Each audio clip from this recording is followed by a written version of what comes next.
Hi guys, welcome back to my YouTube channel. Today I'll be going to Ilupeju with my friends and I'll be showing you different locations in Lagos on my way to Ilupeju. I left my house at about 6:50 a.m.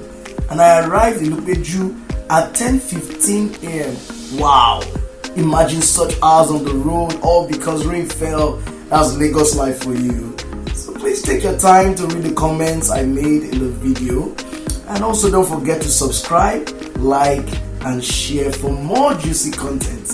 Come with me.